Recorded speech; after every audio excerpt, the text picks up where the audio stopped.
Që thua që Berisha është më afër me Trumpin se që është Rama? Partia Demokratike po. Berisha mendoj se është më afër se sa ishte dje.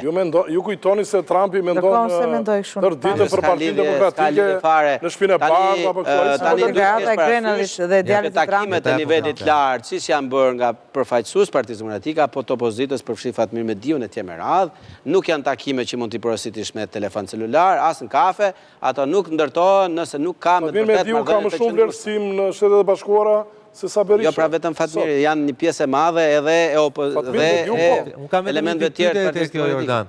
Kur, si që shton, nga akuzat që kanë ardhur nga Selia Blu, pra nga përkrahës zotit Berisha, se...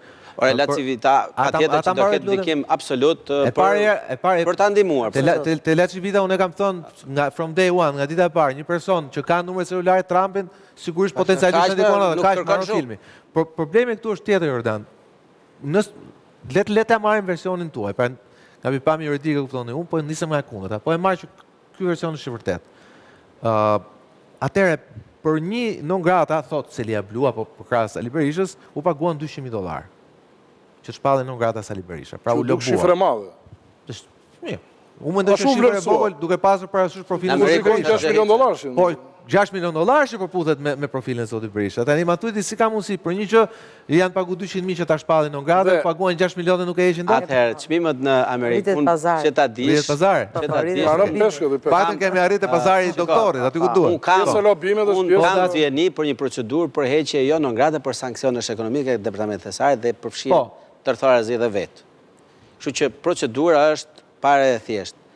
Normalisht në Amerikë këto gjëra janë pa matshme. Vetë më kujto kontratën që se dia është e vërtet, kërkoj ndjeja serioze nëse s'është e vërtet, kontrata që gjoja unë shkruajt për të mbrojtur Erjan Velin. Do të thonë që ishte një kontratë që ishte jashtë çdo lloj logjike juridike dhe që s'bëri asgjë, shkajt erdhi, piu kafe në Tiranë dhe iku. Në Amerikë. E pra, po do e kishte bë ky po dikush tjetër, një avokat tjetër e kishte bë. Atë ka rregulla se si mund të vinë avokati huaj të ndërhyjnë në proces. Këto shifra janë asgjë fare.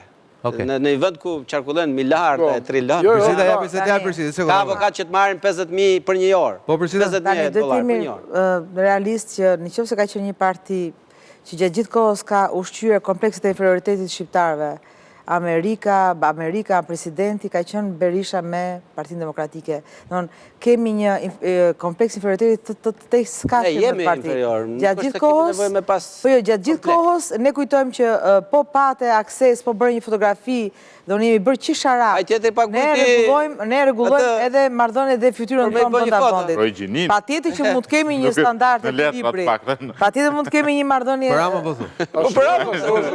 Ashtu ke drejtë. Është e shëmtuar që në krenohen se bëjnë një foto. Mori para nga Rusia për fotografi me Trump. Ti që bëni pas lek. Ka bërë edhe bashkë. Edhe bashkë. Jo Belindi e bëri pas lek Belindi. Edhe nëse pas lek Belindi. Belindi. Kjo shifra të cilën kjo shifra të cilën shikohet te pjesa e 6 milionshit. Po se ngjalli Laçividës që nuk ka prioritet. Te pjesa e 6 milionshit, që flasim tani që kjo nuk është ndonjë shifër. Kjo është shumë e lartë në realitetin ton, e para. Tjetë vetë 3 milionë e gjysmë 4 milionë është fondi që jep KQZ-ja. 450 milionë lekë vjetra. Të vjetra, po. Ama bëni të ati përgjigje, sa $1 milion harxhen partitë tona politike fushat? Të deklaruara. Në të zezë. Deklaruara. Fondi që të jep KQZ-ja. Deklaruara Shko tani. Qa ndodhë? Tani të lutem, tani, po më ndërprejme, pse ka bërë bingo avokati përfaqësues i cili ka bërë kontratën. E para është i njëjta kompani që ka bërë me Ruandën, me Haitin nga $250.000, shikoj se janë në media të gjitha të shkruajtura, kontratat e lobimeve dhe përfitimit që mund të ketë nga ato marrëdhëniet e tyre, dhe e Gruevskit që është $1 milion të pjesa e lobimit përsëri, dhe kjo është $6 milion. Tani, brenda kësaj konfigurohet që është edhe pjesës së statusit non grata. Tani, një shtet demokratik i cili pretendon demokracinë e pastër dhe drejtësinë e pastër që sjellin Shtetet e Bashkuara, e para punës njëra ai të thotë në çfarë pozite juridike je sot. Pozita juridike e zotit Berisha është i pandehur. Pa mirë pandehur prezumohet pa fajshë, po avokat. Prezumohet, por ai thotë mbaroj njërë ti procesin dhe hajde pasaj kështu. Ka që është pavajësia. Ta shikojmë, se legendat urbane nga Selivia Blu thonë që premte nikën në Amerikë, në datë 6 ndodhi gjë e madhe. Po, ta shikojmë. Tani po shkojnë në Amerikë. Jo, unë personalisht jam Ti pro. je sigur që ndodh diçka? Personalisht jam pro, sepse ideja është të pak të nisen nga start barabar. E famshme, e senatori që nxjerr nga... Ja, bën autogolin Sokol. Ka bërë kysh autogol, lëre çfarë thon. Problemi edhe goditja tjetër ishte djalit të Trumpit. Pjesa tjetër ishte... Vetë reagim formal që kemi, ose publik është... Pjesa tjetër ishte që... I Trump Junior është... Këtu do jemi, të gjithë personat që janë përfshirë në këtë kontratë, nëse është kjo skem zinxhir siç paraqitet, po të them unë, Trumpi nuk do të fali asnjë, nuk do të kursej asnjë për emrin që përdoret në këtë rast. Në Amerikë është e ligjshme ta përdorësh. Jo presidenti i Amerikës. Jo presidenti i Amerikës, ë?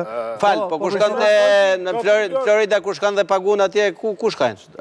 Po është e ligjshme lobimin në Amerikë. Dakor, po jo, foli gjë tjetër avokati, duke njohur presidentin Trump, thotë, që është i paparashikueshëm dhe që reagon dhe he cuts the red tape, pra nuk pyet për burokracinë. Po pse se mendon pak të paparashikueshmërinë në anën tjetër? Po pra këtë po, se s'ma leta mbaroj. Siç mund të heqim një telefon Berishës në Ngratën, po ashtu një telefon nuk bëj gjë më diku tjetër. I keni bërë Shtetet e Bashkuara me vetë si komuna Kamës. Me telefon e merr ai dhe i thotë iqi në Ngratën. E theti se thash unë, Brisida. E di çfarë thotë ai më. Ti je në pozitë sot akuzuese më vëlla, ti ke një status sot në Shqipëri që nga institucionet e drejtësisë ka sens, që thot avokati ka sens. Me Pandeu s'është asgjë larg qoftë mund të jetë kushdo. Rëndësi ka avokati thot, mbaro punë me drejtësinë shqiptare dhe hajde pastaj fol me ne. 5 maj mundi të drejtësia shqiptare nga nëngrata e Berishës e mori indicje, sepse pikërisht për klubin Partizani, për abuzimin me familjen, me pushtetin bashkë me familjen, ju hap gjithë dosja dhe praktika, por deklarata e Trump Junior, themu dhe e Grenelit para 2 ditësh, për të mohuar një deklarat të zotit Lejla më dukej. A ishte një shkrim që Fredi kështë votuar dhe portali vetë.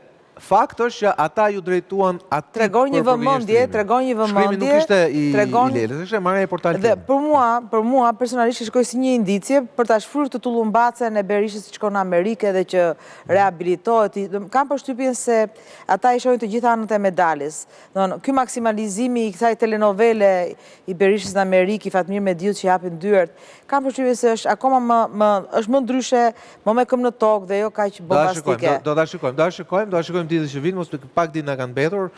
Thubi, mund ketë kjo ndikim tek gjithë kjo gjoja, tek votuesit shqiptar? Si e shikon? Mendoj që mund të galvanizojnë ndoshta votuesit e PD-s, po për te votuesit e PD-s nuk prodhon ndonjë efekt. Pra, jo të opozitës, si toni PD-s. PD-s, kush ka ngelin PD-sh me Berishën? Që të qartësojmë një gjë. PD-ja dhe Berisha e në njëjta gjë. Nuk ka më një ndarje dhe një vik ku shkrije. Elektorati është parcelizuar, besoj. Kush voton po dënë, voton për shkak se është Berisha. Dhe këtu besoj që e ke vënë pikat mbi, kështu që të paktën këto zgjedhje do e kenë një lajm të mirë. Ato vote që do marrë doktori, e di që nuk janë PD-s, janë tijat personale. Dhe këtu duhet mbaj sigurisht dhe meritën, por padyshim dhe përgjegjësinë. Këtu faleminderit, suksese në fushatën Durrës numër 9. Ta bëjmë reklamën? Po. Ja ku e ke. Reklamën e keni direkt nga... Po jo me konflikt interesi. Po edhe këtë për shpjegimin. Absolutisht nuk. Kush kolona 9? Atere, klubi do i shpjegoj si votohet në 11 maj. Atere, të dashur qytetar. Bëj reklam dhe numrit, s'ka problem. Ja, më s'ka. Ti e di që... Ja, nëzirë numër sipër dhe konsiderohet si reklam. Pak më sipër. Okej. Qojmë këmë unë, va? Po, qo. Okej, në rregull. Të dashur qytetar të Republikës Shqipërisë. Në 11 maj, kur shkoni të votoni, përpiquni të jeni të kujdesshëm. Për të votuar në mënyrë të rregullt, mund të bëni ose të votoni dhe partinë politike dhe emrin e kandidatit, ose të votoni vetëm partinë politike, ose të votoni vetëm emrin e kandidatit. Në të 3 rastet, fleta e votimit është e vlefshme, me kushtin që mos votoni një parti politike dhe një kandidat një parti tjetër politike, apo 2 parti apo 2 kandidat që janë në 2 kolonat ndryshme, kështu që kujdesi duhet të jetë të ruani kolonën e para dhe brenda kolonës firmosni ose të nënshkruani me kryq, me plus, me një shenjë që dhe doj kandidatin tjetër dhe... Po ta tha pra i nuk e dëgjoj. Pa vlefshme. Do t'ishte vota e pa vlefshme. Po që që kam miratu një dhe forma, mos gabim. Në dalim nga herë të tjerë. Dhe një gjë të fundi që doja them unë me qenë se do ndodhi, sikur se ka ndodhur në zgjedhjet e tjera, ato do t'ju sugjerojnë në një mënyrë shumë konkrete për të verifikuar se për kë do të voton. se ka ca hile zanati. Cilat janë këto hile? Ato në hile? Hile e pare zanati do të thotë, nëse ti dashur votues, do të thonë, ti do shkosh të votosh, po do votosh kolonën 9, me që mund të bëj reklam dhe për vete, por ke kolona 9 do votosh numrin 3 dhe 7. Kjo të regon, në varësi të mënyrës se sa njerëzve, jo, kjo është mënyra me vetëm për të verifikuar votën, sepse vota mbetet e vlefshme, por ti e din që 5, 10 apo 15 personavi ke dhënë të votojnë në këtë formë. Numri 9. Ju lutem, votoni vetëm partin dhe një kandidat, vetëm një kandidat, ose vetëm një parti, ose koalicion. Rezar Këtupi, kandidat i lëvizjes djathtas për zhvillim. Numri 9. Ngel ke numri 9. Koalicionit, emrin e Rezartit e gjeni pa ty në listën së doni të votonit, të uroj suksese në fushat.